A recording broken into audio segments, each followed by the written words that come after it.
The Michael Jackson music? Really? Yeah, I thought the Michael Jackson musical closed because, there was the whole controversy around it being, about Michael Jackson and, like, just the, loaded conversation that comes with. Yeah. And everything. So I just thought that because it was like that, it closed. But then I was surprised that, it wasn't. It wasn't closed. Weird. It was running. It was running free, wild and free, Wild and free. wild and free, just like the children on the ranch. Yes, the wild and free children on the ranch. I always have to tell people, like one of the first stories that I always have to tell people with, looks like we got someone. Hello, Nano. Hi there. You glad to be here? We're glad to have you. Oh yes, we're just so happy. I was just So about to happy tell that a you're story here. about my sister. Okay, well go ahead. Well, okay, so oh hey, Green Day. well, look at you. You're Oh coming my in. goodness, we've got two We got people in two here. people over here. Oh Look my. at them. Look, our whole 2-person audience. Yes. I was just about to tell a Everyone's story here. about my sister. Oh well, go ahead. So no, but like one thing that I always have to tell people about like Liz is one of the most defining characteristics that I give her is her like period in time when she had that desperate need to have babies. Oh yeah. And like all she wanted was to have a baby ranch. She literally called it a baby ranch. Yes. She's like, I want and need. You should put on your armor. Oh, that's probably a smart thing to Yeah, do. because you're still wearing the. I'm You're still still naked. wearing. You're still wearing the weird CO outfit. Yeah, that junk. Yeah. I have all my weapons equipped. I just need to actually.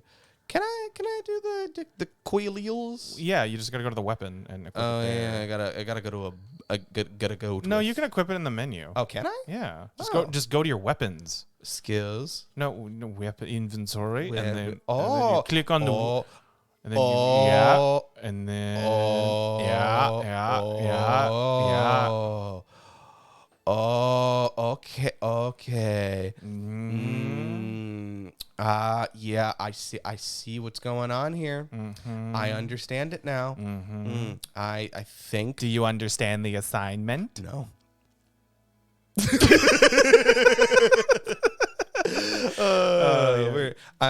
We have fun here. We have fun here. We try. We try to have fun here. We try. No, but like that weird period in Liz's life where like all she wanted was like babies. Yeah, I remember she would watch 16 and Pregnant as a prophylactic. Yeah, she was just like, I want babies, but they're not a good thing for me at 16 years old. I'm just so happy that she had the presence of mind to be like, no, it would be bad if I had a child, even though everything about me says I should have a baby. No. It was like the most intense feeling too. Like when she said she literally wanted like a baby ranch, made me kind of go like, huh? What? Yeah. A ranch of babies? Ranch And then of- she literally said, like, yeah, when they grow up, like, teenagers, I just release them out into the wild. I only want babies. And I'm like, Liz, that is such a weird fucking thing. Like, what? I am concerned. What are you laughing at? Oh, I randomly pulled up Twitter and then I saw Oh my God. Be present in the conversation, James. Fuck you. No. Anyway, my tweet got retweeted by I guess a Heaven Officials Blessing fan thing. Ooh. So that's fun. Oh, your fandom. Yeah. Well, because I did the birthday thing. Oh yeah, you wished happy birthday. Well, no, Hua Chung thanked everyone for wishing him a happy birthday. Okay. You know whose birthday? That's such. Nano just yelled Space Ranch. Oh my God. So I don't think I don't know if we've told the story or not, but like when Space Ranch was first put into our consciousness. Oh, I don't remember if we've talked about this on the podcast or not. I don't remember, but we're gonna say it now. Yeah. So it was like when it was fresh in our minds, it like permeated everything. And James and I used to work together, like at the same job, and sometimes they would put us together or like put us near each other. Because they had this weird vendetta against us. It was really fucking stupid because like the first day that we worked together, we yelled across because it was a call center and we were on opposite ends, and we yelled across a like an in joke once. And that was, and then they were like, "Oh, you can never be next to each other." Even though there were multiple people who were like worse than us. Yeah, like it wasn't. We were we like polite little children? No, we were disruptive, but we were by and large not the worst people at that job, and we were not in any way problem people because we knew when to stop. Yes. My favorite one that we did, quick sidebar, my favorite one that we did is when they sent us to lunch together. At the same time, and we were like, this is weird. Well, so here's the thing. So they had been sending us to lunch together at the same time for like 3 days in a row or something, and it was just weird because, you know, I mean, because we had the same schedule at the time, but like it was just weird that they sent us at the same. And so when we got back, because we both went to our apartment to eat lunch, when we got back, we're like, hey, let's fuck with them. All right. And so then we burst in through the double doors. Like he went to one door, I went to the other. We slammed it open, and then we just did this. Just this huge. Oh, you hard. Like, and then just stopped and went about our business. It was amazing. Oh my God, it was so funny. It was so funny. But like with Space Ranch, yeah, we were near each other that day. Yeah. And just that was where the scale was introduced. Oh, that was when we started scaling things on a scale of 1 to Space Ranch. Yeah, like because we just were going to Space Ranch first, and we were like, yeah, Space Ranch, ha ha ha, funny. And then we started rating things on a scale of 1 to Space Ranch. Yep. And it just was the most delightful thing, and we were like entertaining ourselves and cackling up for a good like hour. It was wonderful. This poor guy who was in the middle of us, this yeah. poor man had no fucking idea what we were talking about. And we would just be going on and on about like, hey, James, on a scale of 1 to Space Ranch, how would you rate this pencil? Yeah. And then it would always be, well, I'd rate it Space Ranch. It was just it was the same joke over and over again. We have this weird propensity to just tell the same joke and it will be as funny, if not more. And we can do that for hours. It's like we don't. It's this weird form of escalation where it's just like the punchline is always the same fucking thing, but we just keep reintroducing it to new context. Yeah, we're just like it keeps getting, and the goal then becomes to see like who can last the longest. Yeah, or like who can come up with the most obscure thing. Oh yeah, and then like we go straight back to the same punchline. Oh God, it is so fun. Like it's really funny. Aaron and I have started to do that now. Oh, that's so cute. He hates it. He literally says, you and James have rotted my brain. Because like we'll do this thing to where it's just like our version of it is like, no, I don't think you understand because I meant this. And then we were like, oh wait, so you meant this? Yeah, okay, no, but that's not what I was talking about. Oh no, but you don't understand because I was talking about, oh, you were talking about that? Yeah, okay, well that's not what I was talking. Oh no, I don't think you understand though, because and just going around in circles and circles, and he's like, I hate this, I hate that you did this to me. And it brings me joy. It brings me like this unfeathered like kind of joy that I cannot describe. I think one of my favorite ones that we do is when we say something and then we interrupt with something random as if it's the answer to a non-posed question. You know? Wait, give me an example. Like you know, it's like oh God damn it! I had one in my brain, and now that I had to think about it, I put you on the spot. Yeah, it just went away. It disappeared on me. Fuck. Is it just like we give an answer from left field? Yeah. Well, it's not even that, but it's just sort of like you know, oh God, this is I can't think of a good example. Oh, that's sad because I don't exactly know what you're talking about. Yeah, that's the problem. Is that like I it sounds like some inane bullshit that you and I do. Yeah. But I can't think of like an example of what that would be or how that manifests. Oh God, this is a really shitty example, but it's the structure of what we do, where it's like, okay, well, hey, I was reading this book the other day. Oh, because you're gay? It's like, yeah. And then, like, of course, yeah. So it'd be like, oh yeah, no. So like, I went to like McDonald's. Oh, because you hate yourself, right? Oh yeah, because you hate yourself. It's Yeah, like, but that's not why I'm there. That's not the point of the story. Okay. Like it's just we interject something and then we yes and it, so where now it's a part of the narrative, and then we just move on, and then we'll sometimes revisit it, and like, and then I went to McDonald's again because I hate myself. Yeah, it's like, obviously. Obviously. Because like the thing is that like it doesn't affect the narrative of what we're saying, but it colors the story of what we're telling in a stupid ass way. So like even though it becomes like, even if it's like, well, I went to McDonald's because like I don't have any money anymore and I'm really scared. Like it's just a real serious thing, but it's also like, also you hate yourself. Well, yeah, obviously, but like I'm really concerned right now. Yeah, I know. I'm really concerned weird right now because background thing. It's just I don't know how to describe us to people. Yeah, that's the big thing is that like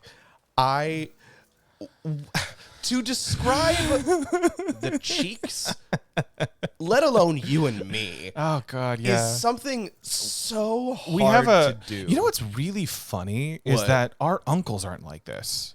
Or maybe they might have been when they were younger and didn't hate each other as much. Yeah, didn't hate each other as much. But so this is the thing that allows you to so you can so this allows you to, if when you go to different cauldrons, you get the schematics, and then you can construct overrides here with parts. Okay, but that's weird. Yeah, but you need to be able to take over a Sunwing because you get to do some fun stuff with the Sunwing. Oh, I get to do fun things. Mm-hmm. Oh, do I get to ride it?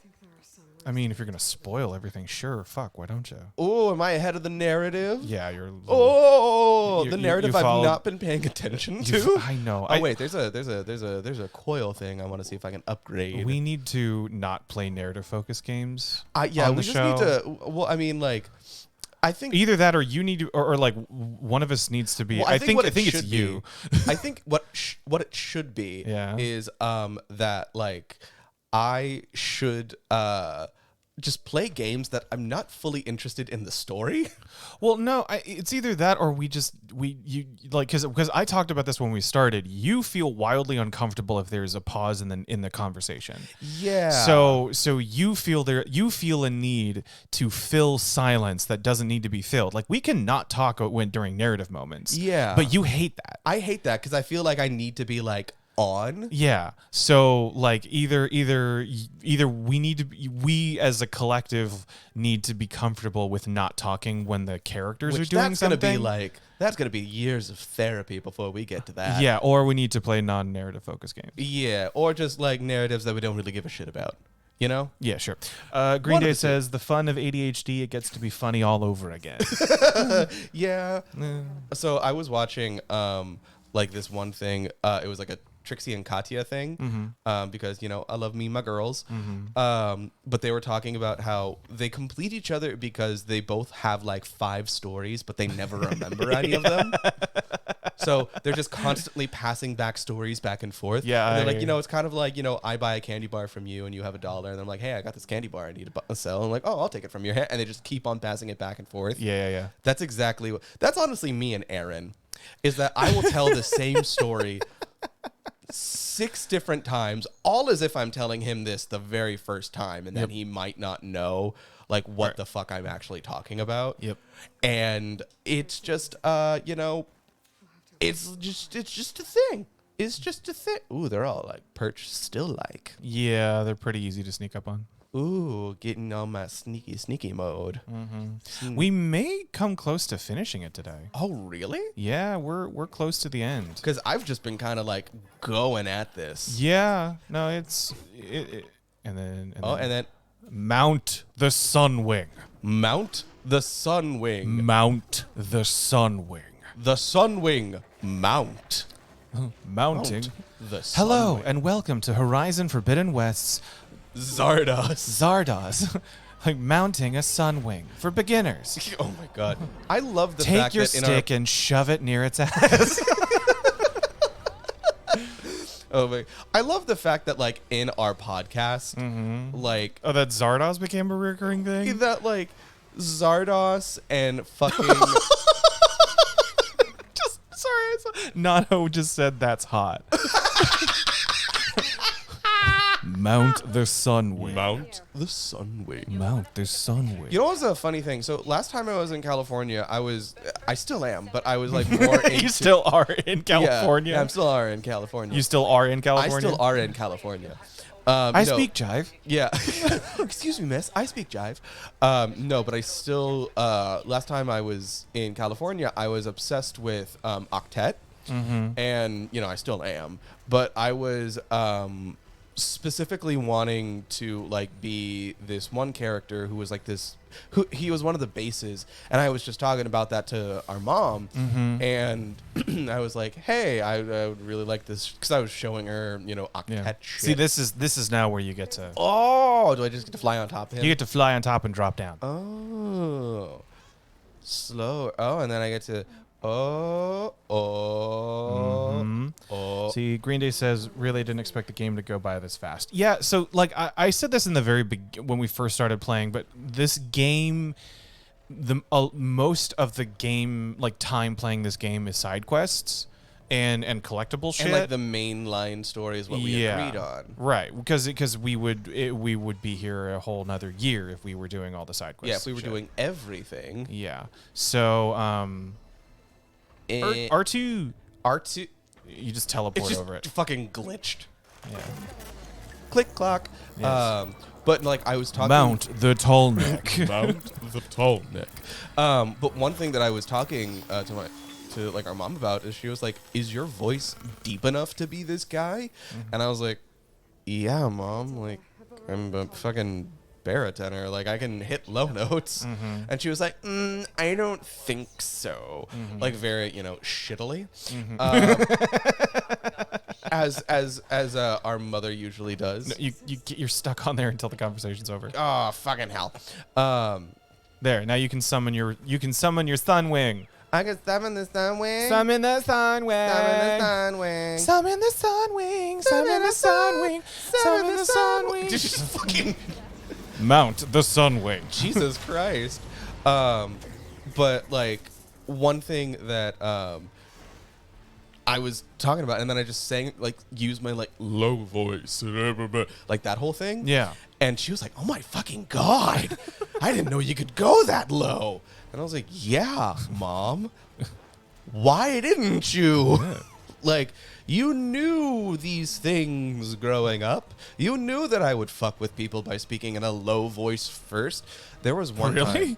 Oh, you didn't know that? No. There was a period in time when fucking as I was going through puberty and I was able to access my low voice, that I fucked with our sister's friend Kelsey. So she hadn't seen me. She was so stupid. Kelsey's so stupid. Yeah.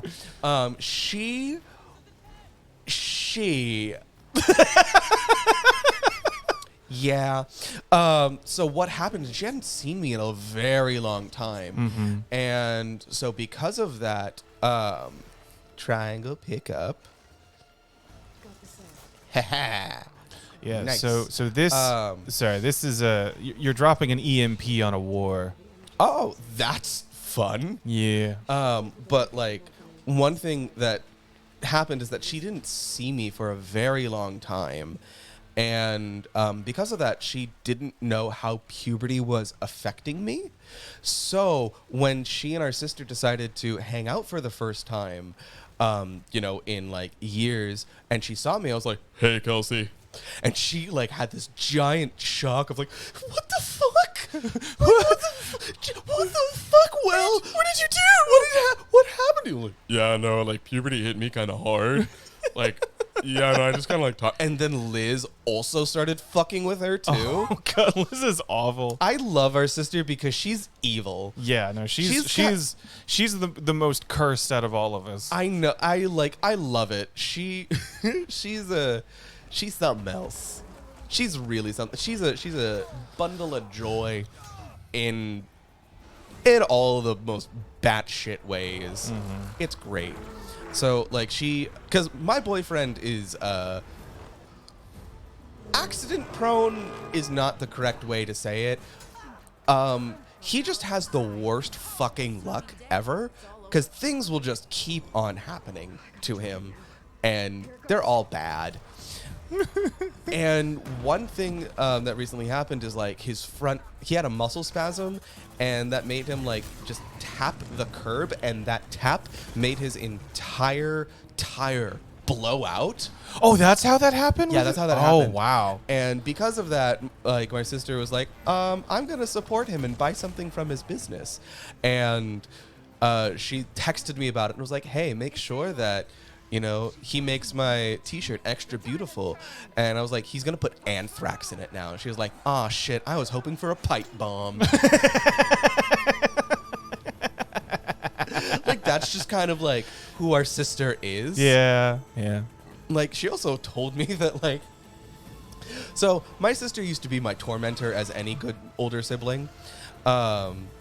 She was just extra good at it. Mm-hmm. She, at one point, convinced me, or was trying to convince me, that I was adopted, and the way that I was adopted was I remember. I wasn't here for this, but I remember the that story. I was found on the side of the road, and I was just abandoned, like, by a dumpster. Oh my God. And she originally said that our mom was going to just kind of, you know, leave me. But then she was like, no, I'd feel bad if I did that. Oh my God. So she just took me in like a fucking stray. And I remember like going up to my mom and like, Mom, did you find me in a dumpster? She's like, God damn it, Will. I have the video of me shoving you out of my body. I saw you exit her vagina. Yeah. Like that was the other thing too, is that what's super fucked too is Elizabeth was also in the room when that happened. So like I remember how it smelled when you left our mother. That's a gross thing to remember. It is. Our father is a horrendous person. Yeah, we also we're pretty sure that he's also a narcissist too. Oh, yeah, obviously. Green Day asked, how old were you when that happened? Oh, pretty young. Pretty young. You were a Yeah, youngin'. you were I like, was just born.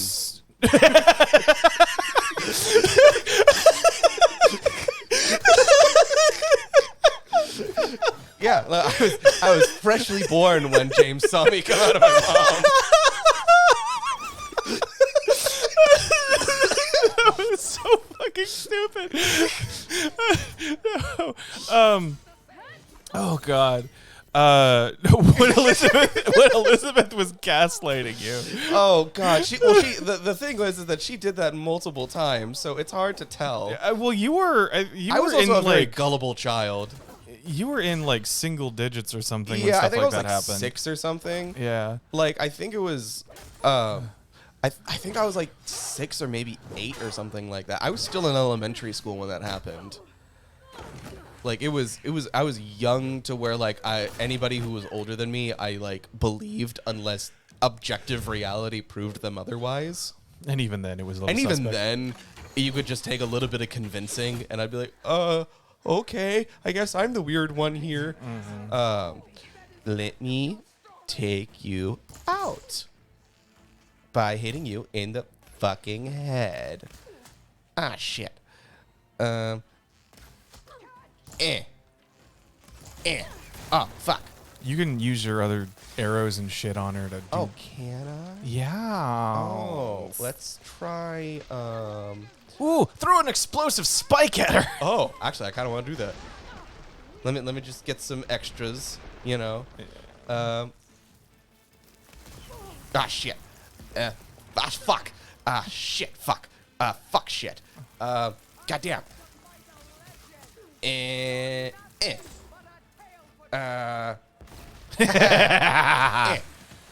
Ooh, that one behind her. Oh, damn it. That'll do damage. Ooh, there we go. Eat shit and die, maybe? Oh.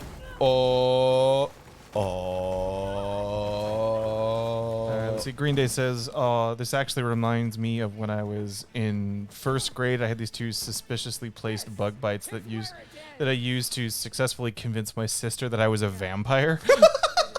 But then she got scared and started crying about it to her parents, and I got in so much trouble. That's really great. I love That reminds me of a story when you were but a wee bebe. A wee bebe. Yeah, like you were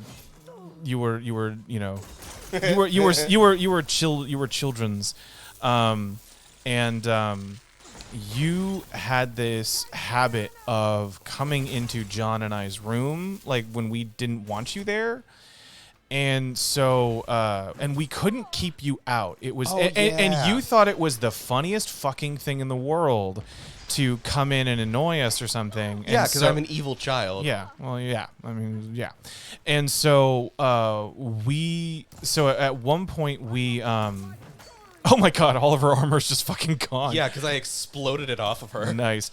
But we realized that my grandmother at the time my grandmother like collects things randomly, and so like at this time she was really into masks, and so she had a Disney's Captain Hook mask. Oh yeah. She just gets armor again. I know, right? And wow, I am God. And it was this huge mask. It was like a foot tall. It was huge. And Will was terrified of it for some reason. Little children's fears. Yeah, and so then John got the bright idea to put it on the foot of the bed that faced the door coming into our room, because my older brother and I shared a room for way too long. Yeah. And you were so scared of it that you would run past our door whenever you had to go down the hallway, where you would just bolt. And it got to the point where like you were upsetting the adults. And so then they forced you to touch it to make you understand that it wasn't real or scary. and that broke the curse, and that broke the cycle, and that made me very upset because now you couldn't use everything. Yeah. So are you going to kill her? Kill her. All right. I love her just blasé face. She's like, murder. I mean, it doesn't affect the thing that really upsets me about this game is that like they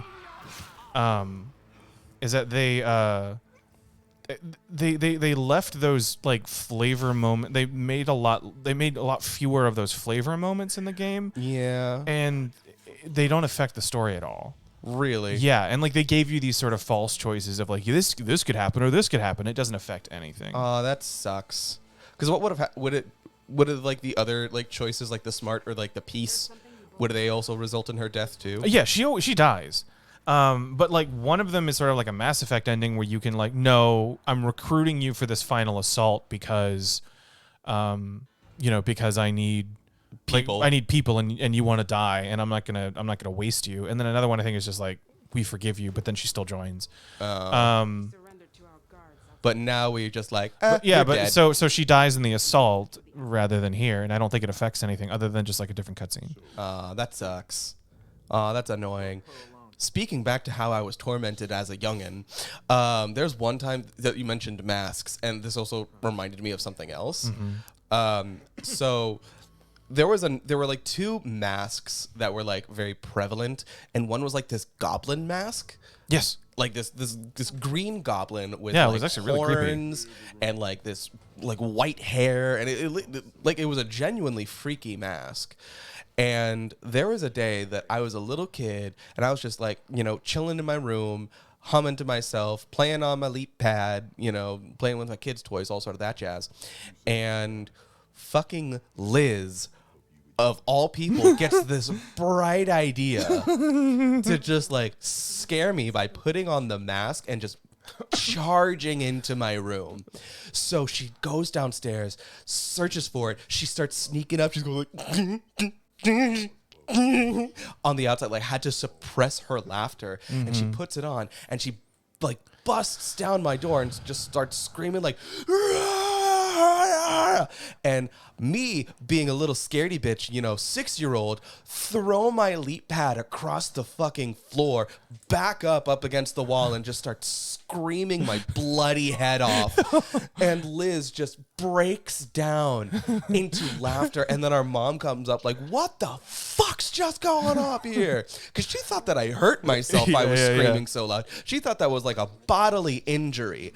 And Liz, the fucking asshole, can't tell her what's going on because she's laughing too hard. So she's like, me, Will, roar, and just starts like fucking laughing. And then I'm just like, Liz scared me. And then she's like, how'd you fucking do? And then she explained, and then mom goes like, oh, that's kind of funny.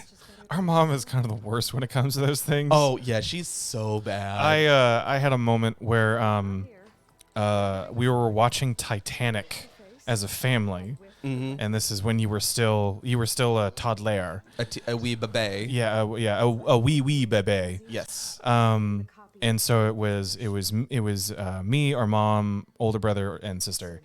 And I, being the highly emotional, sensitive child that I still am, like fucking lost it by the end of the movie.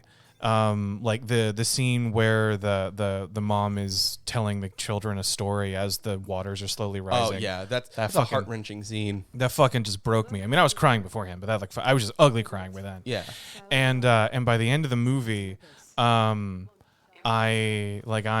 just done. Like, we turn on the lights because we were watching without a lights. People see my face, and John just points and laughs. Oh yeah. And just starts going, like mocking me to my face. And then mom sees me, and she knows she's not supposed to, but thinks it's cute and also funny. And so she starts laughing. Yeah. Just sort of like, oh, kind of like, oh, precious kind of thing. And then our sister, who was like maybe 5 or 7 at the time, doesn't know what to do. So she starts laughing at me. Oh, yeah. So our entire family is now mocking me because You have emotions. Because I have emotions. Oh yeah, our family's fucking great. Yeah, and I have held it over all of their heads for their entire lives. And like, I think most recently I was talking to John about it and being like, "You were a prick," and he was like, "Yeah." I think that's the thing with like all of us is we're just like, "Yeah, you were a fucking asshole," and we're all kind of like, yeah. Well, I think John was, I can't remember what he said, his explanation for it, because it was also like he thought it was funny, but it was also a little like he was also upset, and it was a way of like diffusing his discomfort with his own emotions or something. To like shift focus, I guess. I guess I don't. It's been a while since it's been a hot minute since we talked about it. I don't remember exactly what it was, but they, like, everyone had a reason as to why they were laughing. Yeah. Because I talked to Elizabeth about it. I was like, "You were mean to that." He was like, "I didn't know what to do." Like, everyone was laughing at you. You were crying, and then it's a weird situation to just like. And the thing is that like that's not the first time that mom has laughed like that when I started crying. Yeah. She just is like, "I don't know what to do." Our mom really doesn't know how to deal with emotions. No, she really doesn't. Like at all. No, not really. It's a little bit. It is not her area of expertise. I remember there was a time that I was having like a full-on breakdown, and she just kind of stared at me like, Oh yeah. At one point I was having a breakdown, and she's like, "What do you need me to do?" And I was like, "Go away." She's like, "Okay." Well, I just remember like I think it was just like I was like extremely anxious because I was out of high school. I didn't know what to do. I wasn't necessarily going to college. But like it's just like a combination of a bunch of stuff that I just kind of felt like aimless and like scared. And so I was like, I don't know what to do. Why are you singing? That's just kind of how it was, you know? I don't know what to do. This is weird animation. I am so scared. That's how I was feeling. You know? That's how I was feeling, James. Well, I need you to tell me what's going on. I'm so scared. I don't know what to do. I am so terrified of my about the future. I just feel so aimless. And then she was like, well, like, and then she was like, oh, well, then don't you just, have your theater to pursue? Pursue? Yeah, pursue. And I looked at Denner and I said, fuck theater. And like her mind started crumbling before her because she's like, what? Will saying fuck theater? What? Yeah. It was. We have good parents. We have some real good parents, don't we? We have stories. We We have good we don't stories. have parents. We have stories. Yes. We don't have good parents. We just have good stories. Yeah. That's also, I think. That's actually That's a great title for a memoir, like not good parents, only good stories. Yeah. Well, I think that's really funny because like that tends Or to like be, shitty parents, really good stories or something like yeah, like great stories, shitty parents. that. Yeah. But like Bad parents give the best stories. oh yeah, that's what it is. A memoir by James Cheek. Oh God. But like I think that's funny because a lot of our philosophies of just kind of like how to deal with shit is like, well, this is gonna be a good story in the future. Well, it's not a philosophy. It's more of just like how we cope with it. It's just like, this is devastating. It'll be entertaining later I'll on. have a great party story that Oh, people yeah. will get really concerned about. Yeah, I don't know if this is going to be as funny as I think it'll be in the future. Oh my God, I remember when I got high in not Denmark. Amsterdam? No, in Delft in the Netherlands. Oh yeah, I thought you got high in Amsterdam. Or was We it got the Delft? weed from Amsterdam, but I got high in Delft. Yeah, both smoked- you and I I got smoked it. high for the first time In not America. in not America and in a country that is known for its weed. I know it's fun, but so God, I my wanna my have whole- space cake again. That cake was so good. really. Oh yeah, it like tasted like Costco lemon cake, but like with the faintest of a weed aftertaste, so it didn't bother you. It was just like, there's a little bit of a weed aftertaste to know that you ate weed, but like the cake itself tasted like Costco lemon cake. That's so amazing. Any of you guys in chat who has the option to go to Costco or find a Costco near you and they are selling lemon cake, You buy that lemon cake. you buy that lemon Actually, cake. do you want to like see if lemon cake is at Costco after this? Oh, maybe. Like Let's make some plans. Yeah, let's do Let's that. do it. Let's make a trip to Costco. Yeah, let's just have some Get fun. We get some deserve it. lemon cake. Let's get some lemon It cake. was bad. Let's get some lemon Yes. cake. Yeah.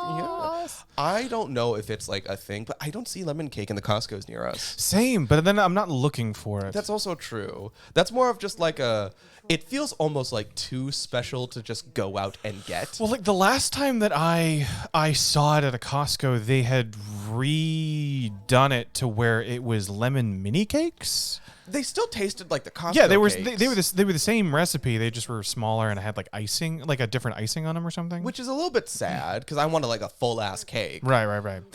That tuxedo cake was also really good with the brownie in it. Yeah. I mean, it's like rich as fuck. Oh yeah, but- that bitch was heavy. Yeah.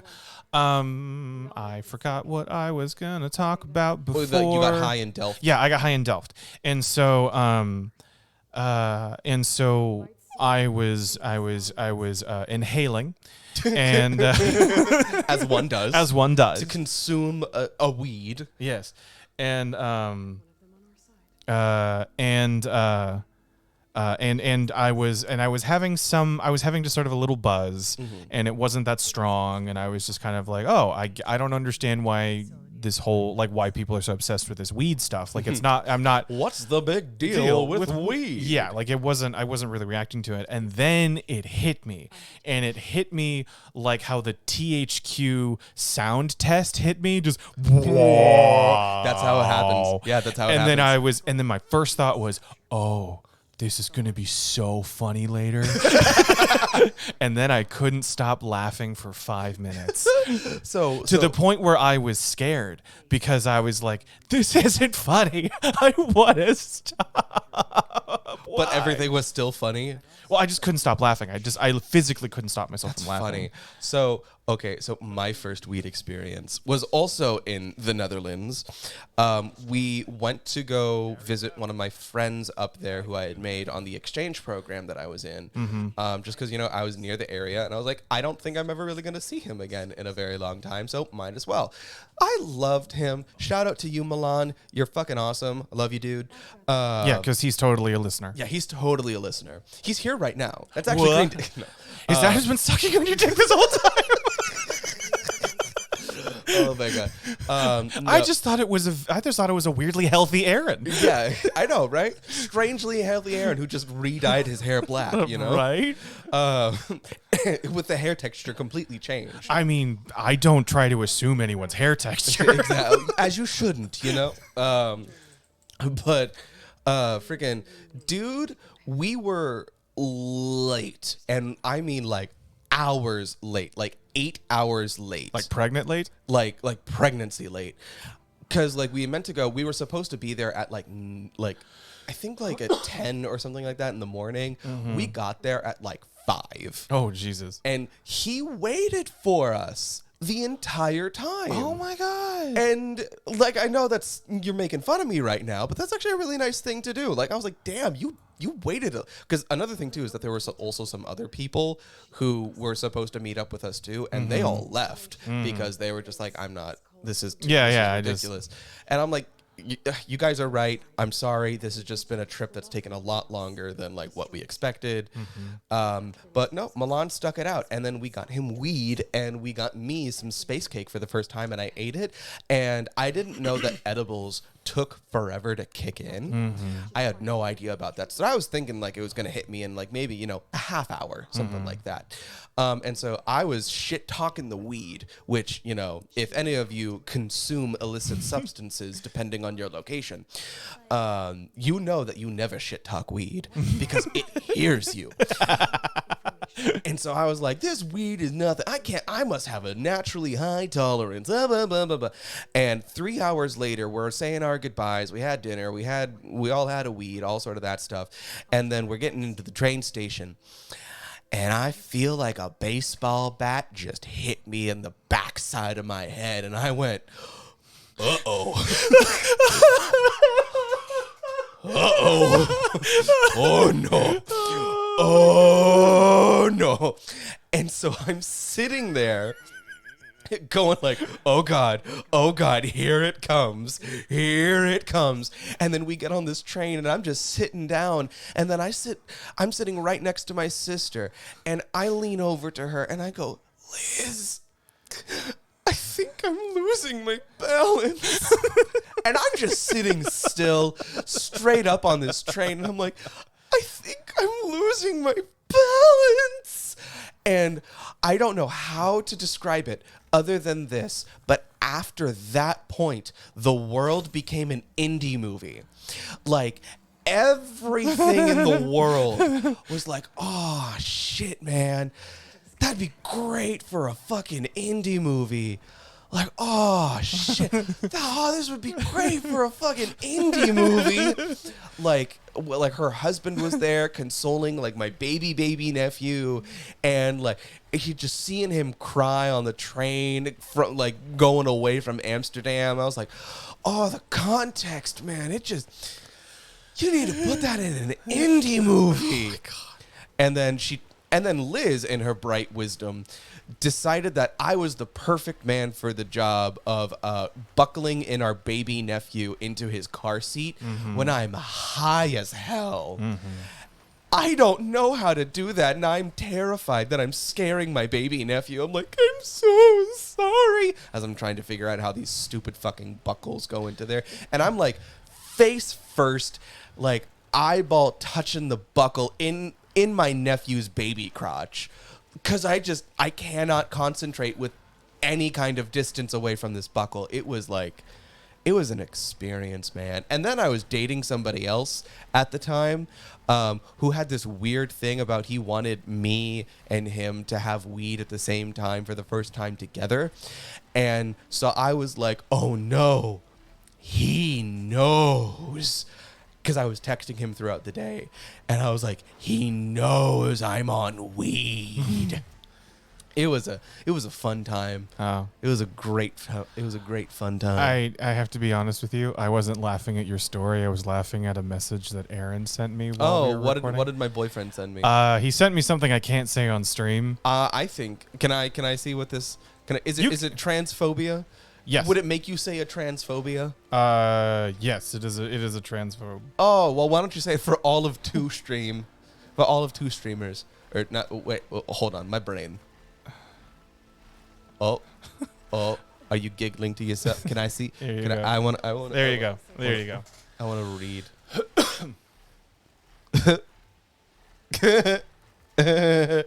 So I think if you just took out that one word, you're fine. But it ruins the impact of what he's saying. So I love it because my boyfriend and I we are, let's just say, a tender queer's worst enemy. We love to playfully be homophobic to one another. Well, that's what happened. Like couples can be bigoted toward in like ways. Mm-hmm. You know, like oh God, what's her name? She's the comedian who was pregnant for her specials. Oh. Ali Wong. Ali Wong. Ali Wong. Yeah, Ali Wong has a bit about how that she loves, how she's she same ethnic couples can be racist together. Oh yeah. You know, and how she and her husband shit on Koreans because neither of them are Korean.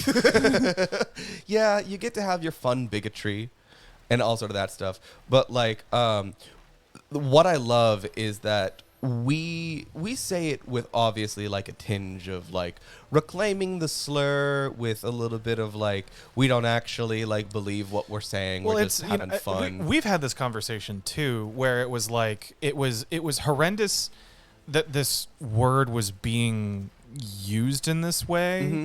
because it was in the early 2000s and stuff. We're just being that's gay.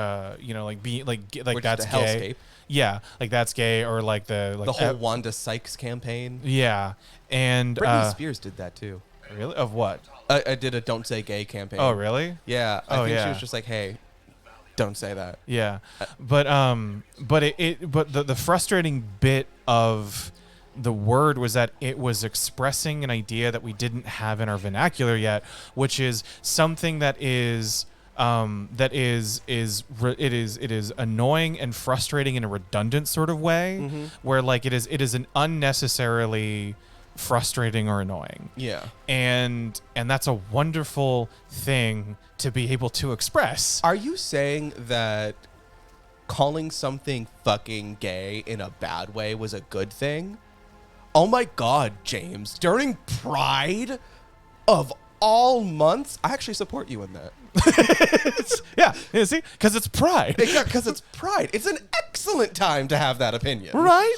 But no, just being able to express that idea was that was I think that was part of why people were so resistant, mm-hmm. other than just, homophobia and not wanting to change. But I think it was. Oh, am I about to do the last Yeah, battle? this is the final. Damn. Yeah, we're in the home stretch. Damn. But that idea, we no longer have an effective way to express that idea anymore. Mm-hmm.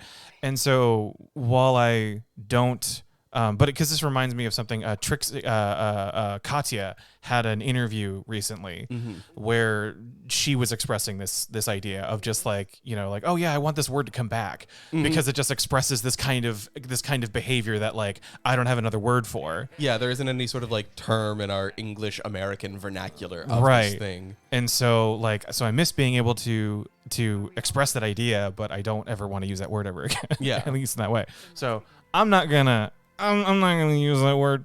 No, it's fine. But the point that I was about to say is that because of how Aaron and I talk to each other and use certain language, James occasionally catches himself slipping up and using that like us. Oh, yeah. And it's really funny because every time you're like, I did it again. And I'm like, this is really funny. Yeah. Because I think something about cards, social cards, word mm-hmm. cards and stuff, is that they're fine in specific social circles. Yeah, like depending on Yeah, your like audience. if your friends give you like an N-word card or something like that, Yeah. or an N-word pass, then like you can use it around that person. It doesn't mean you can use it all the time. Yeah, it doesn't mean you use it all the time. Doesn't mean that you can, it means you can like it means you can like sing along with a rap song. I totally just thought of how they would like save me a space on your dance card, save me a space on your N card. Save me a punch on your N card. Yeah. Like you can like because you've created a social contract with that person where they are fine with you using that vernacular in the way that they would use it in a social Yeah, context. because it's indicative of your guys' relationship. Right. And so it's like but people, it seems like the conversations around that seem to be like people don't understand that that's what's going on, not that it's like you have free reign to say something. It's like no. In this person, in this context, and in this time, you have permission to say this. That was something we had to explain to our brother, which was a weird conversation to have. When did we have to explain that to John? Well, okay, so John was talking about this was in regards to the Dave Chappelle jokes.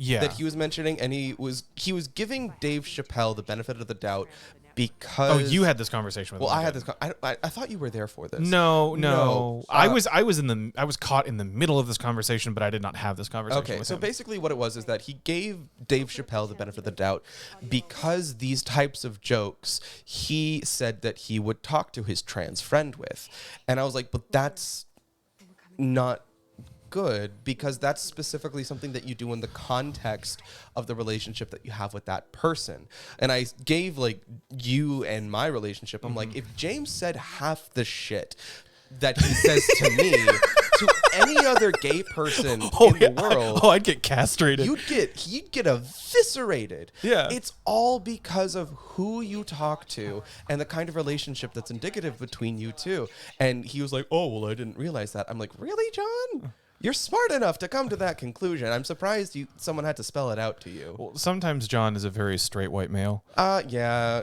At the end of the day, he is regrettably heterosexual. Yeah, he is aggressive. He unfortunately is terminally heterosexual. He did. Okay, so when I first told him that that's how Aaron like described him, he thought that it was like an insult. And he was just like, what? Like, what? Why? Why is that? Why do I have to be aggressively like? He didn't know that we were just like, no, it's just kind of like, Well, it's kind of like who you are. Follow my lead. Yeah. You know? Okay. I think it was so. Nano says, I can't stop looking at Tilda's sharp, flappy camel toe. Neither can we. And then let's see. She also said, thank you for the Hua Chung birthday message. You're welcome, which is something that Aaron was responding to. And then Grinda says, in the 90s, we used to say that's lame, so I never felt the need to use that's gay when it started getting popular, but even then it got more involved in disability circles, and I found a lot of people thought lame was offensive too because the original meaning, and then I realized I don't know what else to say for that context. I have an issue with, well, I mean, granted I don't have, okay.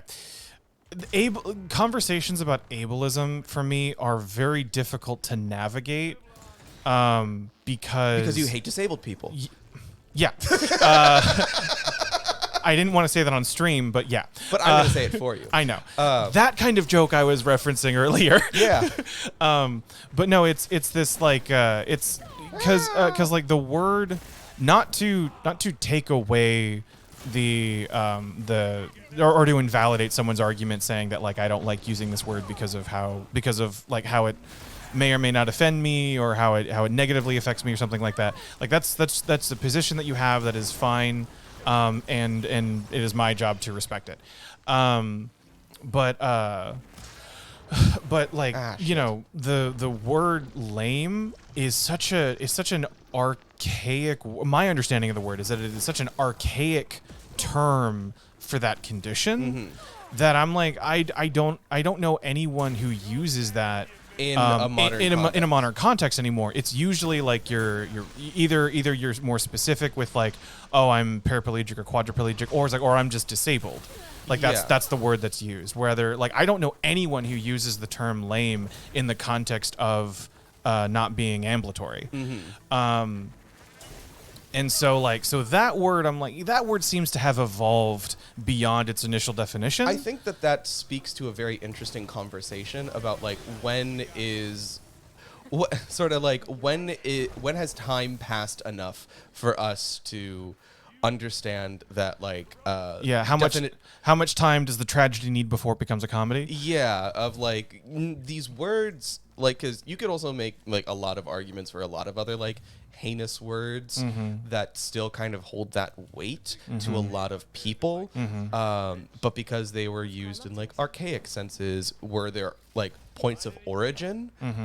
But I just find that to be a very interesting point. Yeah, and of like when has it been long enough for this to no longer just really hold the weight that we give it, or that we supposedly give it, you know? Language is weird and people are awful, so it's always a bad combination, you know? Yeah, it's just terrible. But Grady, thank you for bringing that up, because I forgot about lame.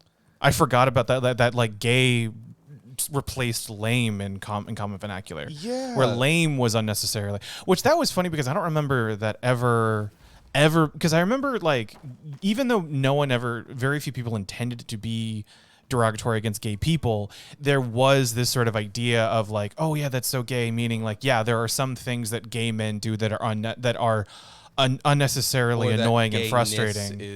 Or that there's something about queerness that is like that. So I can see that connection, but I don't remember people thinking, like, I don't remember there ever being a connection between that and people with disability. Do I have to? No, you got to go over there. Is there a way to get up here? Or? Yeah, there's a way to get up there. Wait, is it right here, or? I think you can climb it. Whee! Yeah. Haha. Green Day said, to be honest, they're very difficult to navigate in general. I have a hard time as well, and it constantly evolves, so it's hard to stay on top of. Yeah, that's the other problem, too. Is that this is like a very much an ever-changing it is argument. It is constantly moving in a direction that because I have no... Remember, you can scan to see what's climbable. Yeah, but I'm doing things the hard way. Even though you're on stupid easy mode. Even though I'm stupid easy. Yeah. But like, because I'm not a part of that community, and the people who I know who are in that community are not part of that conversation. Yeah. So, because I mean, like Blair and her family, like they're like, they range from like 80 to 100% disabled. Yeah. And they don't give a fuck. They don't give a fuck about a lot of things. Nah, they're pretty chill. Speaking of which, she's going to be my handler at the convention. Ooh, is she happy about that? She's very happy. Well, she was. So I don't think I've told the story on stream before, but my friend Blair, she is she's one of my oldest friends. She is effectively my big sister, to the point where her and her mom refer to me as the redheaded stepchild. Yeah.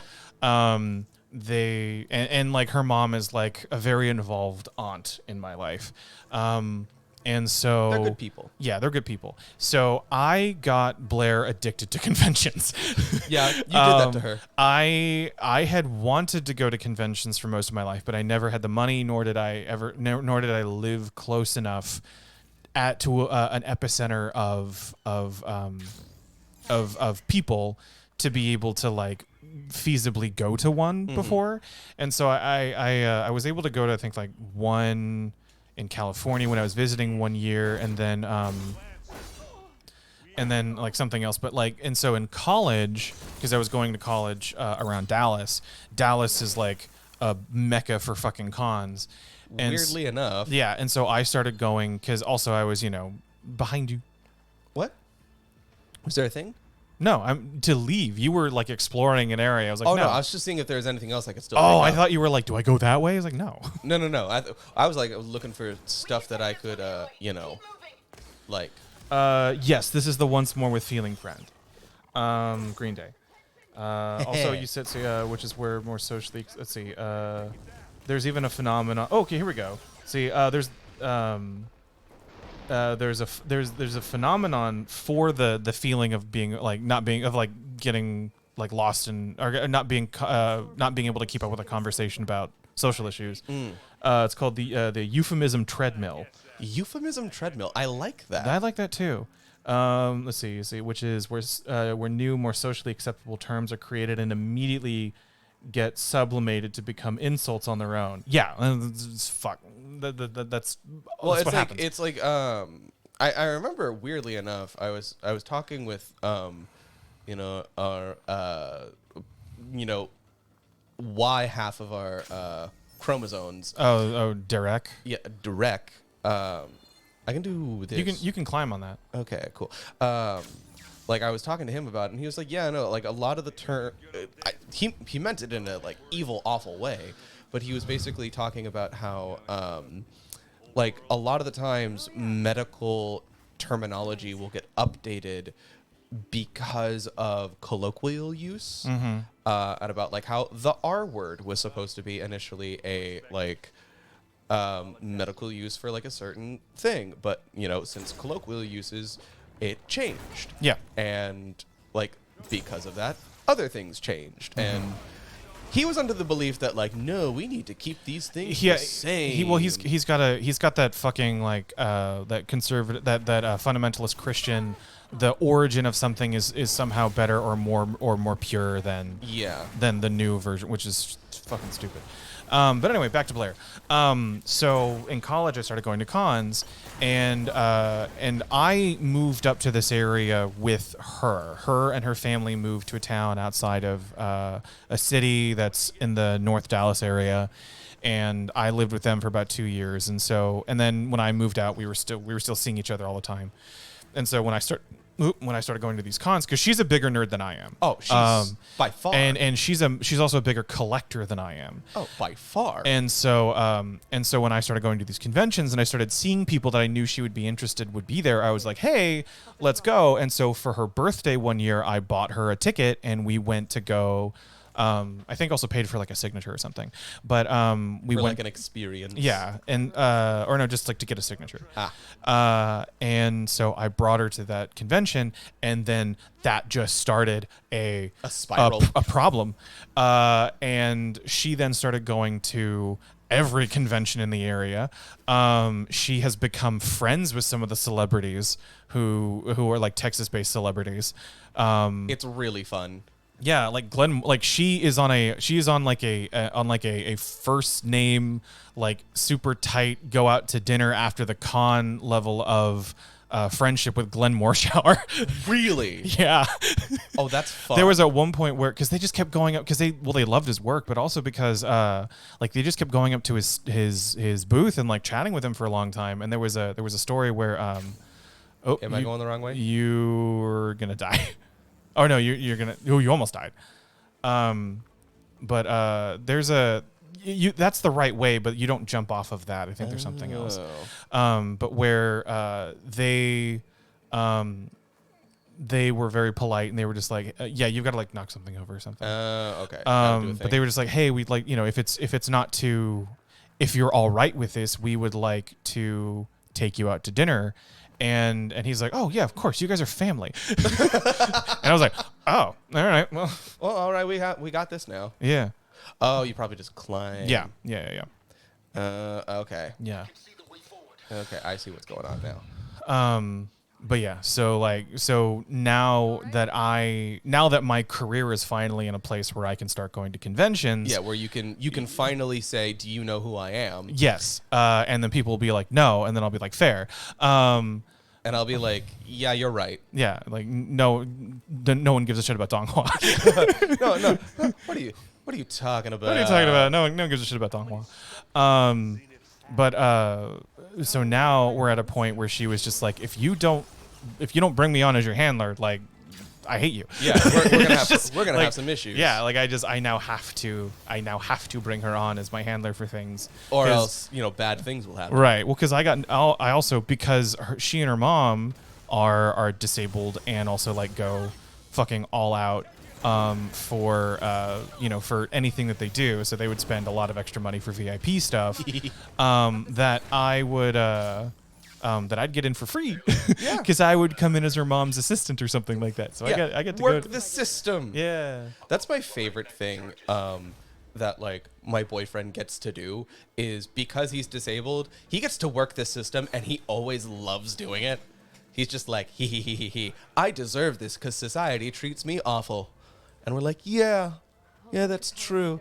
Like like when we went to go see Orville Peck, there was like a massive Orville Peckenbacher. Yeah, Orville Peckenbacher. Like there was a massive line to like get in. Oh yeah, having a disabled friend has advantages. Well, like we like specifically were waiting in line, and then one lady like saw his crutches, and we're like, "Follow me," and we were just kind of like, "Okay." She didn't tell us though, like, "Oh, you know, this is the disabled entrance." And she was just like, "Follow me," and we thought we got like picked for something, and then no, we just went to like the disabled section, and then I was like, "Wow, I didn't expect that." And my boyfriend goes, "Yeah. This is why I always bring my crutches to events I want to get into." Nice. And I was like, yeah, that sounds like something you would say, Aaron. And I love you for it. It's really great. Here we go. So it's like, what if the Horizon universe had furries, and we have What do you mean, what if? And we've unknowingly stepped into a furry convention, and these are real people in robo suits, and we are just some maniac mass murdering everyone. This is just a very complex cosplay. That breaks my brain a little bit. Not gonna lie. I think that's really funny. It's like, yes, mental retardation was replaced with idiot as an official diagnosis, and both are out of date now because of them being used as slurs. Green Day said that. So not to mention those, and then Nano going back to furries. Not to mention those we mount and poke a stick inside of. You mean furries? Yes, I guess. I'm not going to view these robots as any other things but furries. Well, no, they're not furries. They're scalies. Oh, they're scalies? Yeah, reptiles are scalies. Oh, yeah, that's right. Mammalian things with fur are furries, and then birds are avians. What's the way around here? Keep going that way. Is that way? Oh, I had to go down a little bit. That's why. It's sort of like the gays, lesbians, and bisexual peoples. It's just like they're all furries, but you know, like it's a square rectangle argument, but with furries. Yeah, but with furries, we're like all scalies are furries, but not all furries are scalies. Oh my god! You know that I love this conversation that we have. It's a good one. There are times where I hate what I know about the world. I have to agree. Or I'm just like, I don't want to talk about this because I know too much about it. And I know a lot more about this subject I think I should. Well, I think a part of it is that like, I think it's like the ADHD thing where like you just get fixated on an idea and you just start researching it on your own. I remember I had to explain to somebody why I just know so much random information. And they were like, how do you know all? Because I ended up just kind of like info dumping about like, you know, the banana massacre. Oh yeah. Just because I got curious about it one day. Yeah, fucking Chica Banana. Yeah, Chiquita Banana. Chiquita Banana. You know, their mass body bag of like, and the fact that we have like that they have wiped out whole types of banana because it's not profitable. Yeah, they weren't profitable. Like they fucking changed the eco. It's awful. I think it is so funny. Yeah. Oh, and Nano, I totally empathize with your fear of cosplayers. They are a breed of people that I don't understand. So like I understand that they're just costumes, Green Day, but like, they feel something different. Yeah, there's something different. I stopped going to cons a while back, mainly because I think as I started shifting into like wanting to make things rather than engage with things, oh, that was nice. I started to not really have the same kind of relationship. Yeah, I stopped having the same relationship with media as fans do, and I was like, the last con I went to, I was walking around, I was like, oh, these aren't my people. Like this is not anymore. Like there's no space for me here anymore. You're above them now. Yes, I'm better. Yes. Obviously, exactly. I'm glad we agree on these things. I know, right? Like, I mean, there's no argument there. Yeah, no, there's not. It's fucking obvious. Obviously. Yeah. But like of what I've seen of like people who cosplay, like there's such a weird, like sometimes toxic attitude around things, and then there's just like, because it's always the people. My experience with it is that it's always the people who are like mediocre at it that are the worst, where they're not bad, they're okay enough to like to like effectively portray the character or or show that they're playing this character, but they don't have the body type or the skill level to create a costume or to appear at like the character believably. An exact one. Yeah. It's like, it's like someone who dresses up at Starfire and they like don't have the hips for Starfire, so the costume sits weirdly, but like they're still doing it. Again, I'm not shitting on people who cosplay. I'm shitting on a specific kind of person who's we're shitting on an attitude. Yeah, we're shitting on an attitude that I have seen in cosplayers, and they're terrifying and mean, and they're just mean. Those kinds of people are very mean spirited. I think is the thing. Is that it's not necessarily about like the cosplay themselves. It's just that them as people are mean spirited. It's sort of like the people who actively engage in oppression Olympics. Yeah. Like, this is ultimately useless. So why are you? Yeah, I'm talking about the people who tear into POC cosplayers on Twitter because they can't play they can't wear a Yor costume from Spy Family because they're black or something, and it's just like it's eat shit. Like, this woman has die? amazing legs, and I want to see them. Like, they're Shut doing up. a really great job. They did all of that by themselves, and I'm pretty sure they did it on a shoestring budget. So Yeah, like it's just like you it's like can suck a fuck. Just eat rocks and die. Yeah. See, Nano says, when I was 12, I went to my first convention, and I was one of the only Asians, and it was another time where anime was super niche, and they treated me like an animal, and also were super touchy because Oh, gross. anime had a lot of casual sexual harassment, and being played off as something is fun. Oh God, I'm sorry you went through that. I am sorry that you went through that, and also yes, anime fans fetishize Asian people like to no fucking degree. Oh God, it is disgusting how normalized that is. It is gross. It is sad, and it's something that I really don't like about anime. Honestly, that is one of the biggest things. Like, my biggest it was about like anime culture is just, and I don't really know how to describe it other than this. It seems like because it is a perceived subculture that it's like, oh, I can get away with these shitty behaviors because I'm not a part of the big kid crowd. Well, I think part of it is that like I think part of it initially was that like it was a niche hobby. Or a niche group of people, and so like they didn't have a good grasp of social boundaries, and then on top of that, like when you're when you're wanting to emulate the thing that you like, and anime sexual assault and sexual harassment is played for comedy more often than not. Yeah, it's like, bad. oh, this is a funny dude. Like, and also just cosplay is bad too. Like the fact that cons now have to be like cosplay is not consent, like, is just really fucked up. Yeah. Let's see. Nano says I walk by a cosplay meetup on the streets and they will harass me just because I'm Asian. I get a really fight or flight reaction when they come up to me and follow me around, because oftentimes they never respect my personal space. I am so sorry, Nano. That's just terrible. Like it gross. They are very overwhelming, like screaming at me and just forcibly hugging or touching me because I'm Asian, and it's really uncomfortable because it feels super dehumanizing. Yep. Yeah, it is dehumanizing. You are completely valid in your feelings. Yeah, and Green Day says James is equal opportunity horny. I mean, yeah. I think that's funny. Equal opportunity horny. I don't discriminate. I want what I want, and it's like a narrow set of it's not as narrow as some, but. So Nano, it keeps me at a certain demographics. So Nano, I don't remember if it was you who said this earlier, but like the fact that the floaties kind of look like they're just on that's Nano. That's Nano, yeah. Like just they look like they're on like wires. Yeah. I can't unsee that now. So I just gotta. So it's just as they're just like hanging there in the sky. There. Yeah. It's just like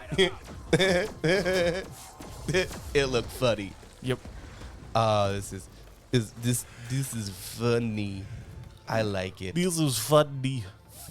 Funny joke. Yeah. But no, that was actually something that I really wasn't fully aware of until I started hanging out with Afia Yu a little bit. Because I got to know her briefly because of a mutual friendship.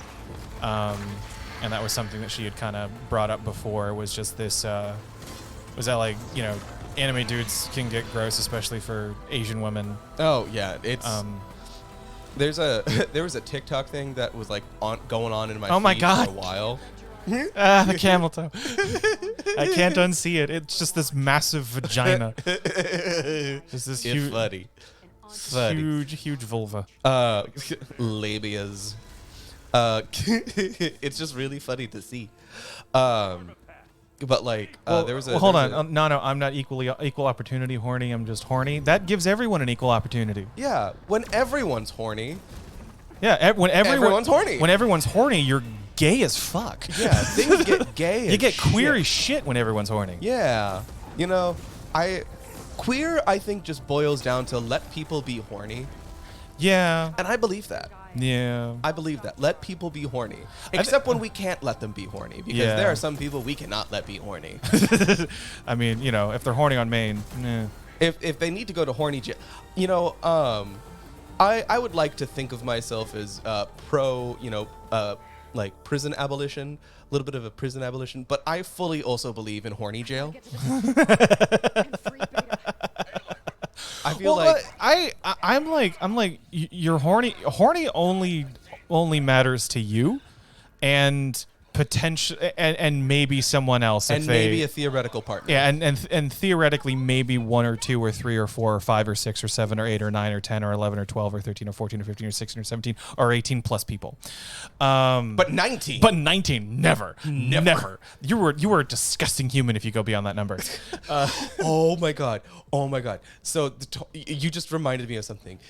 Did you know that in Seattle there is a polyamorous relationship so large? Aaron has told it. What? There's a name for it. It was like the Seattle polycule. The Greater Seattle polycule. Yeah. To where this is a polycule, a polyamorous polycule that is so large. Is there large. any other kind of polycule? that is so large that you have to have an onboarding to be a part of it. Like there's literally like a website to be like the onboarding for the Greater Seattle. Congratulations, you are now a part of the Greater Seattle polycule. Yeah, and apparently it like makes local news a lot because they're like, this is a threat to society. Like this is a threat. They're a gang, and it's like, no, they're just horny bitches. Yes, I think that's absolutely funny that this is the thing that it's just. It bring me joy. It's just blowing right in your face. And Let's see. Green Day says, I haven't had a lot of those experiences, but I'm also not Asian. That said, most of the fandoms I've been heavily involved in were Western media spaces where I still have to deal with a lot of standard issue sexism as a woman, but that kind of fetishism doesn't happen as much. Most of the characters are white folks anyway. Yeah, that's fair. Like you don't really. Like it's a hard thing to talk about, and it's a hard thing to like be in kinds of conversations to where everybody feels safe enough to like discuss their, you know, worldview, or not worldviews, but like their lived experiences. Mm-hmm. And it's just kind of like, it's sad. It's sad that we have to still talk about all of these fucking gross, disgusting, evil things. Yeah. Oh, Green Day says, I can't imagine applying to an orgy. It's like, I need a CV to fuck you. Give me a cover letter. I need at least 3 professional references, not your friends. Also, references that are not already in the polycule. So, good luck with that. Yeah. The ghost of Richard Nixon. I think that gives a way for immediate expulsion. It was just like, actually, the ghost of Richard Nixon is the one thing that gives you bad time at the El Royale. It's okay. Nano says, also unpopular opinion because my editor is a furry. I'm a furry ally. Furry ally. Or a furry That's a sympathizer. funny sentence. My persona is a fat drunk raccoon. I mean, you know, well, like it was. So part of my fascination with furries comes from the fact that they are a demographic of people that, for a long time, the majority of everyone just decided that it's okay to fuck with these people.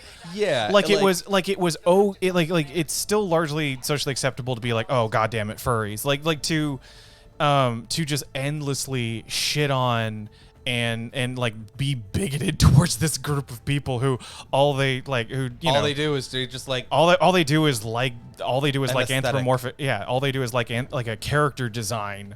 You know, like it's not that big of a fucking deal. And like honestly, any 90s kid is like at the very least 10% furry with everything that was coming out on fucking Disney. You know, like that's just whatever. But I found it just so fucking interesting that like we could that people with impunity could just rag and shit on this group of people and use them as their name as a pejorative and like get away with it in any situation. And so that's changing now, I think, mainly because furries gave us Moderna, which, you know, I'm very grateful for the furry that gave me Moderna because then I didn't have to get COVID. Exactly. And then, like... Now they have cultural relevance. Very weirdly true. You know, and they're still treated as... I love that it was the Dolly Parton vaccine that was also made by a furry. Yeah, that's the timeline that we're in. That is the best combination of information, I gotta say. I absolutely love it. Yeah. You know, and then it's like, you know, because people are stupid and they just sort of think it's a sex thing, and I'm like, yeah, for most of them. Well, like for some. Well, I think for most, a good majority. I think for most of them, it's a sex thing. But it's also like, who cares? It's also like, well, yeah, gayness is a sex thing. Well, I think that also just kind of comes. I think that also comes from that just kind of. Yeah, I mean it comes, but it also comes from this sort of this widespread ignorance of like kinks and how like, you know, kinks make you a weird or bad person.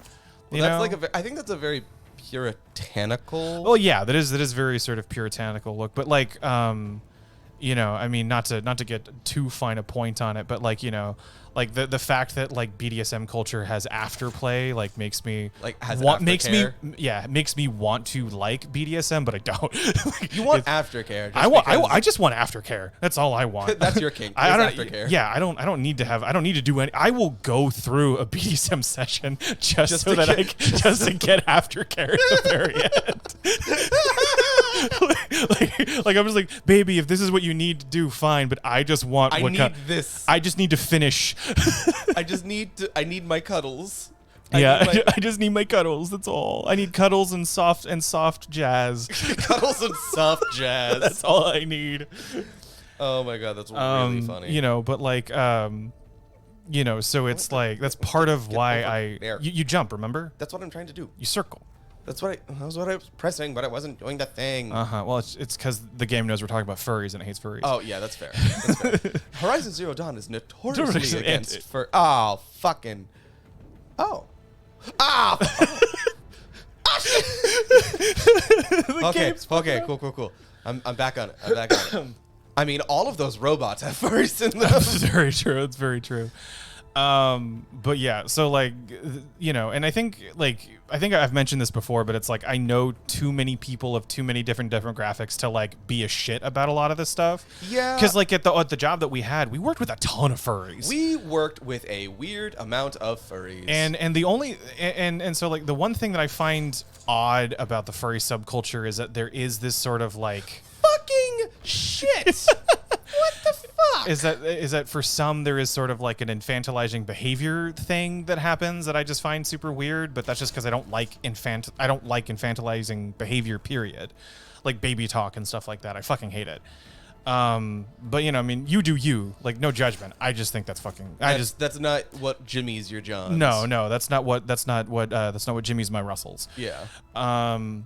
And so, you know, but other than that, like, they're just fucking people, and it doesn't matter. Yeah, they are fucking people. It's true, but they're also fucking people. Oh, yeah. Well, that's disgusting. I know. Stop. I know. They really should. Like, we should hate them for that. Out on Pride of all months. Of all the times, Pride. Of all the times to have sex with people. I mean, I know I'm fucking this guy's ass in public, but really, a furry? Really. So there's this whole argument in the queer like circle, which is a very tender queer argument. It's like the should kink belong at Pride, and it's like, if you know your gay history, that's kind of a stupid question, because kink is intrinsic to Pride, because that's just kind of how everything worked, and it's always been there, and blah, blah, blah, blah. And you can't really separate the two things. And it's like, why are you also excluding this entire demographic of people? Yeah, but because they make you feel uncomfortable. But then when two dudes are fucking like during like on a parade float, that's not happening though. I have seen things. The thing that happens with those types of events is that they are 18 and up events. Oh, I know. Like, they don't let people... They don't let people go to those things. They don't let people go into those things. They don't let anybody who's not consenting to the thing go into the thing, you know? Mm-hmm. So it's sort of a non-argument, because the thing that people are discussing of like, oh, well, this is what happens when blah, blah, blah, blah, or like, this is what happened, we'll do it in front of children. I'm like, no, because the spaces that you're talking about, everybody already knows what's going to happen when they go into it. I don't know. Well, yeah, because you're stupid. Yeah, but that makes my opinion more valid. During Pride? Especially during Pride. James, you're a straight man talking during Pride. I don't think you have anything. I understand I'm already on thin ice, but I have to get my point across. Yeah, you have to get your bigotry across. Yeah, right? I can't believe I can't be a bigot anymore.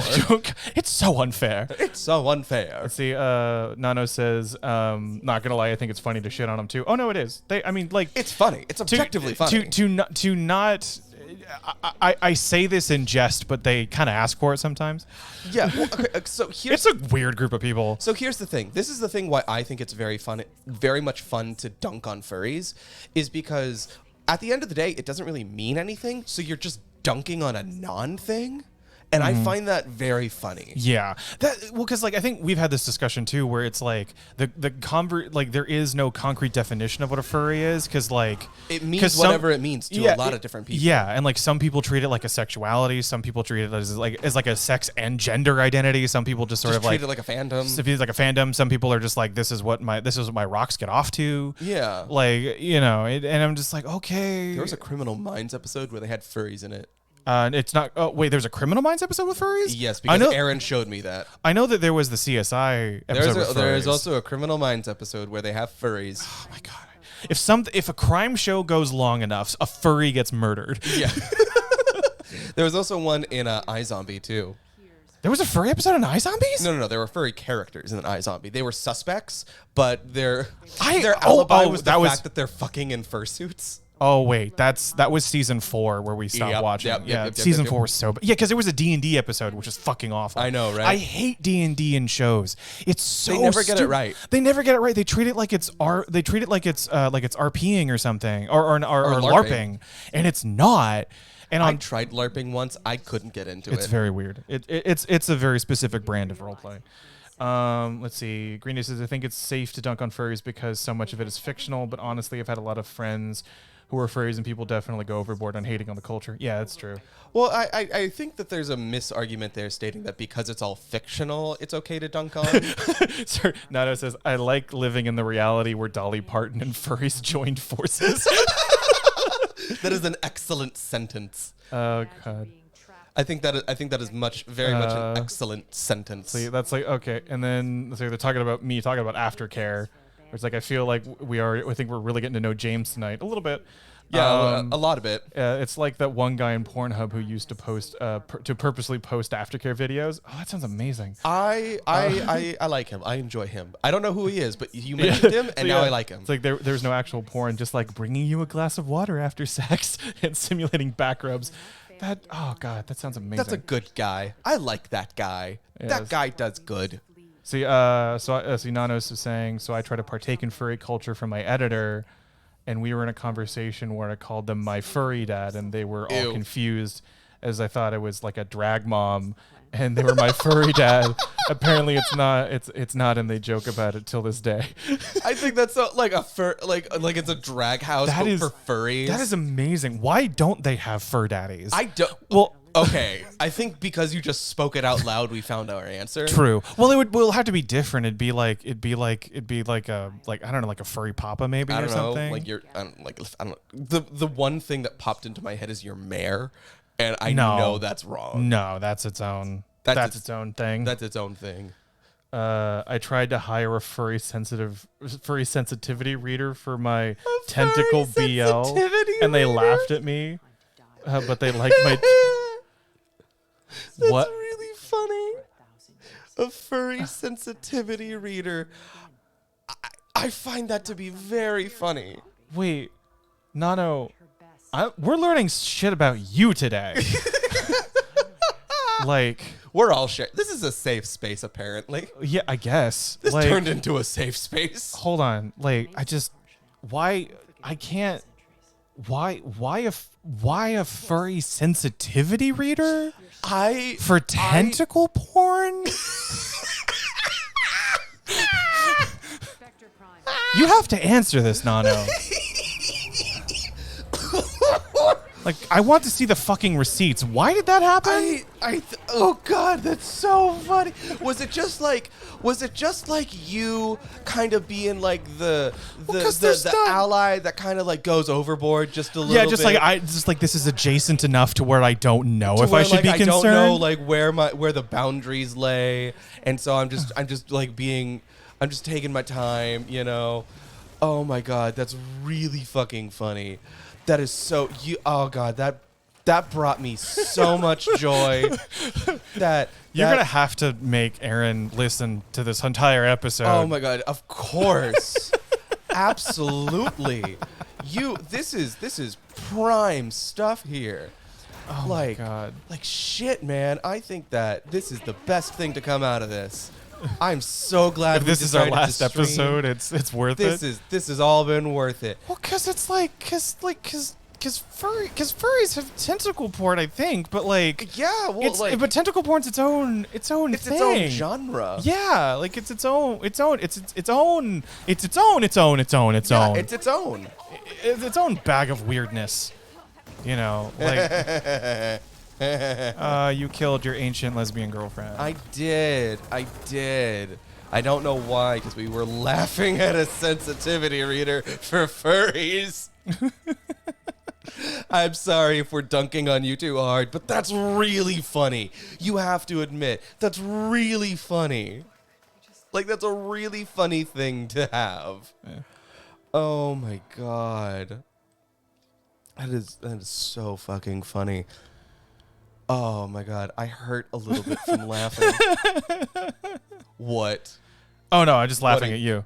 It's just like I can't even think of anything to compare it to. What, furry tentacle porn? Well, no, a furry sensitivity reader. Oh, I know, right? Like, why? There's no need for that. Exactly. Just don't be a dick. And just don't be a dick. And whatever CSI and Criminal Minds did, do the opposite.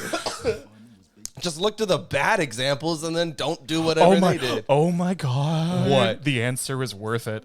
What? Tell me that answer, because I can't read the chat right now. Nano says she thought tentacles were a part of furry culture, and I didn't want to step on anyone's toes. you sweet summer child. Oh my God! Thank you for that answer. Like, oh my God. Oh my God.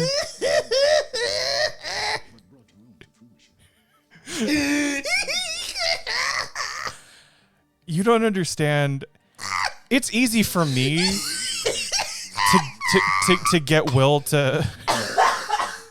It's easy for me to get Will to like break in the way that you have just broken him. Oh my God, that's so fucking funny. But for someone who's outside of her family to do this is a fucking feat and a half.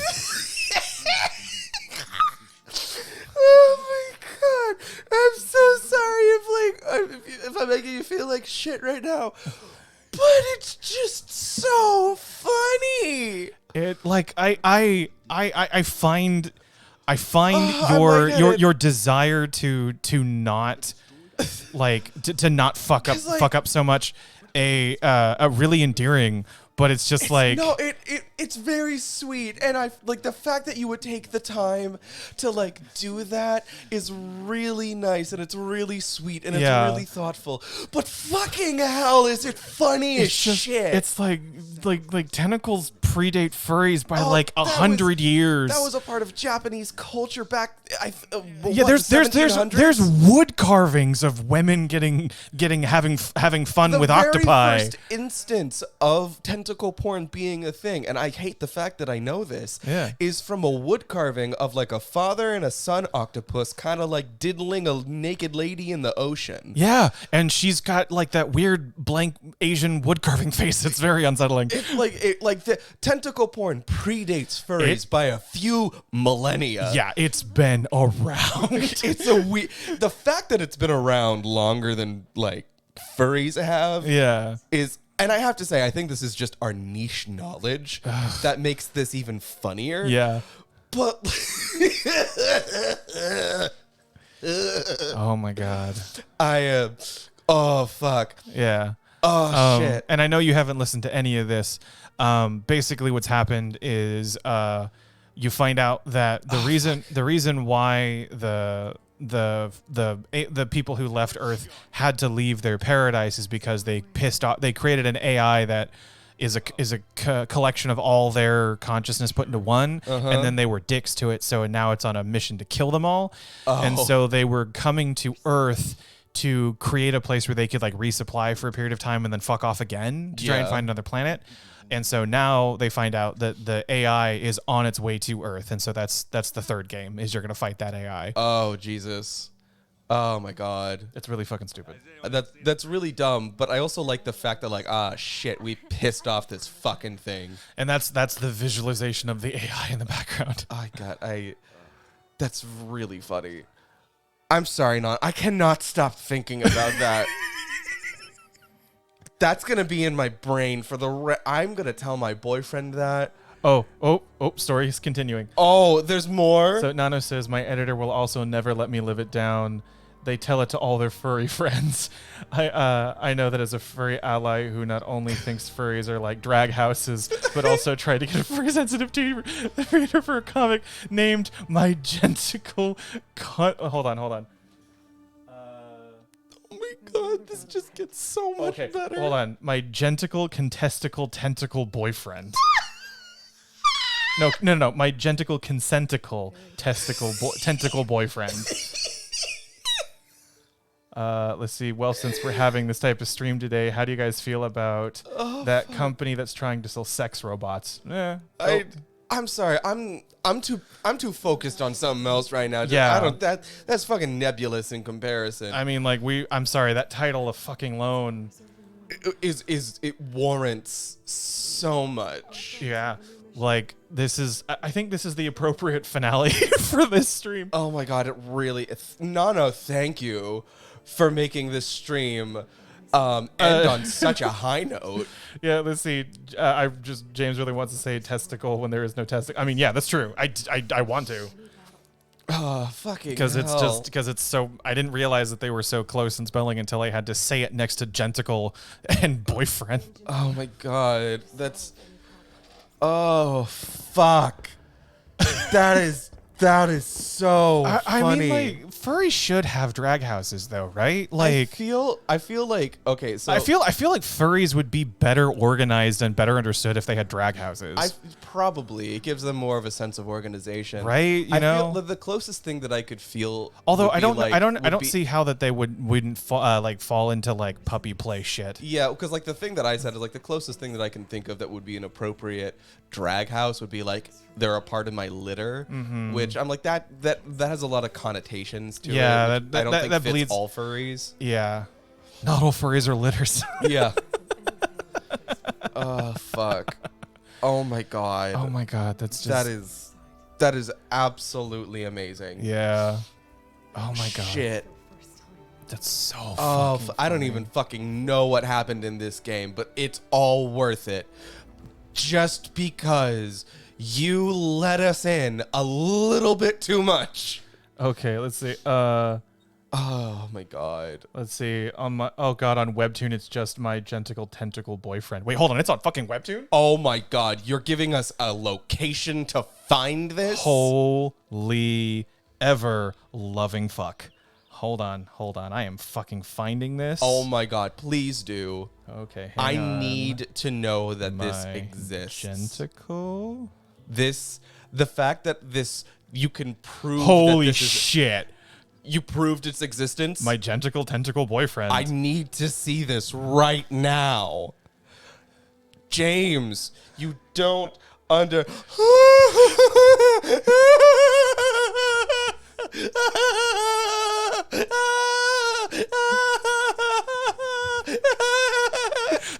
He's just scrolling down.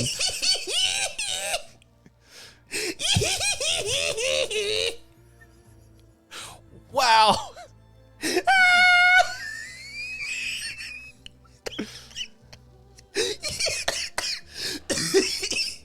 Oh my god. That's amazing.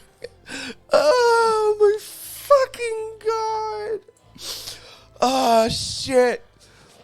Oh shit, that is funny. That is funny as fuck. I love Here's the boyfriend. Why did you give him sexy anime face? What brought you to the conclusion that you needed to make something like this? What dominoes had to fall for that to become the outcome? Like, did you just think about something one day?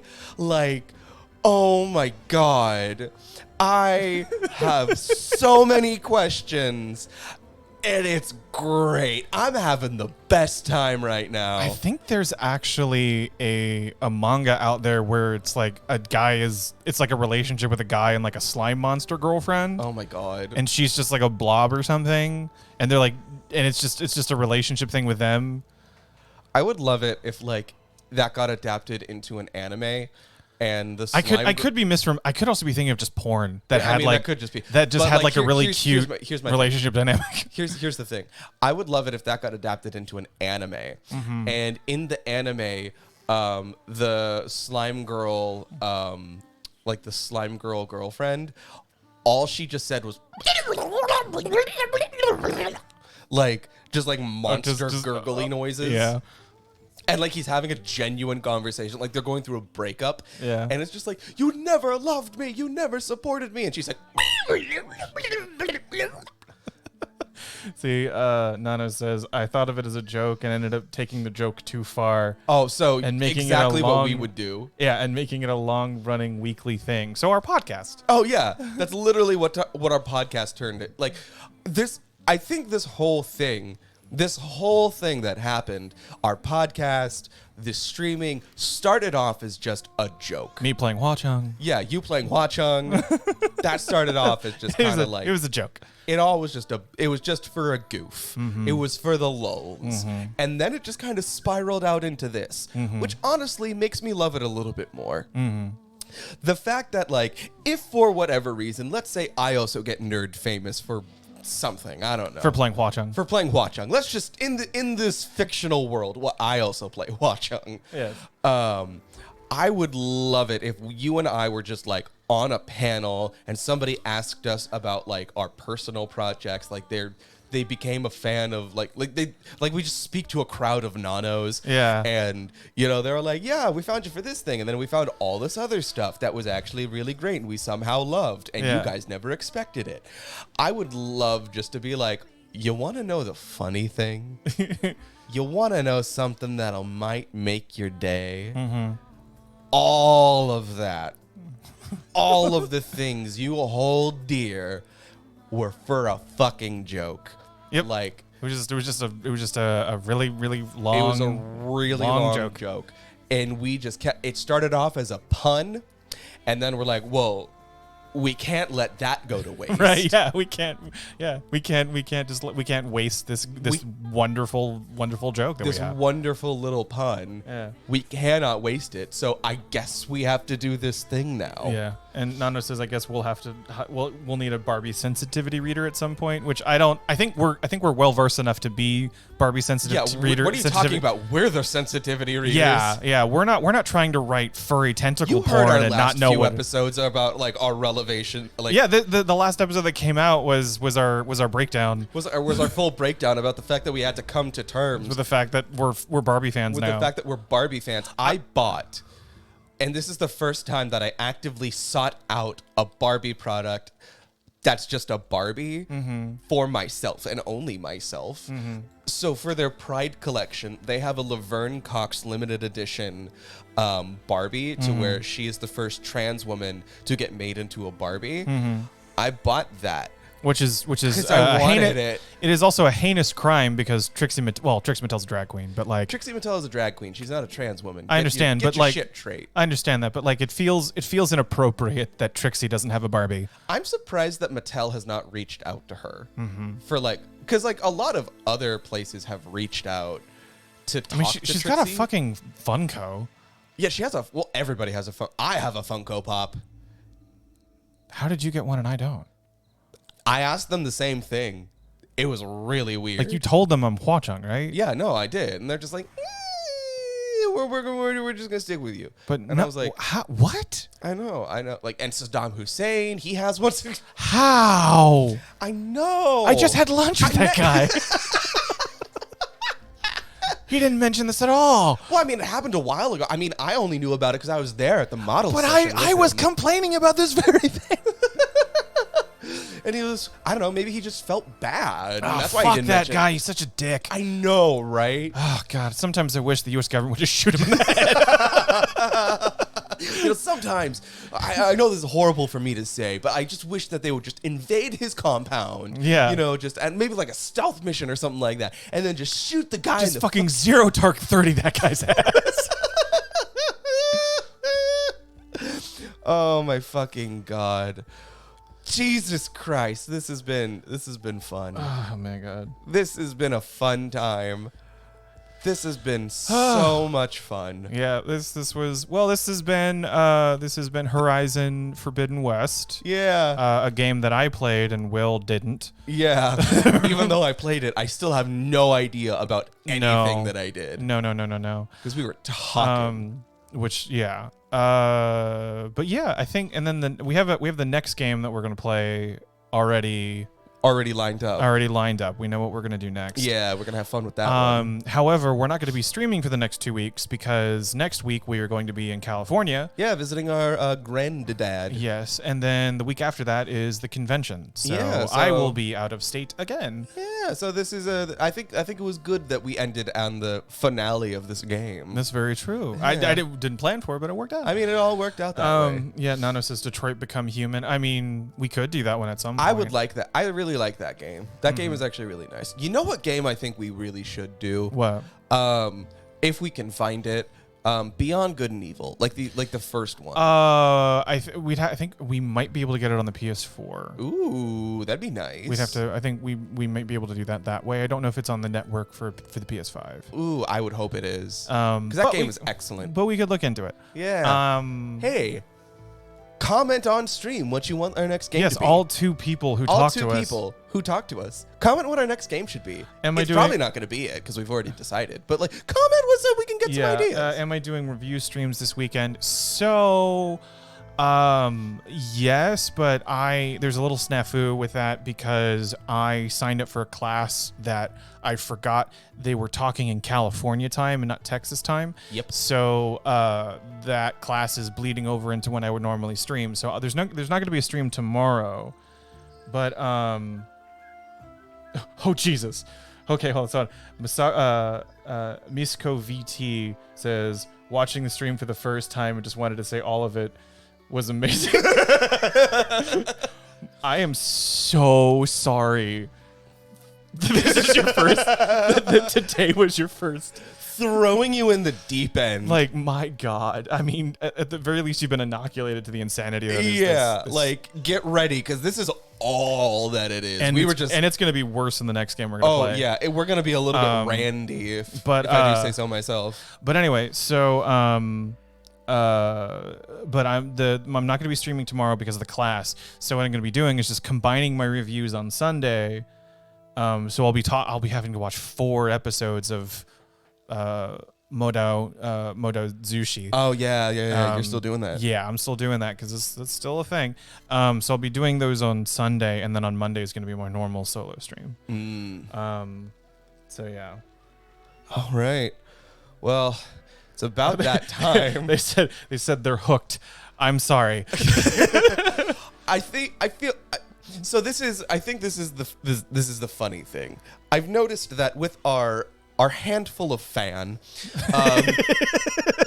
that they always seem to just be like, I just kind of walked in here not really expecting anything, and now I'm obsessed. Yeah, I don't want to leave. I don't want to leave. I don't feel safe anywhere else. Yeah.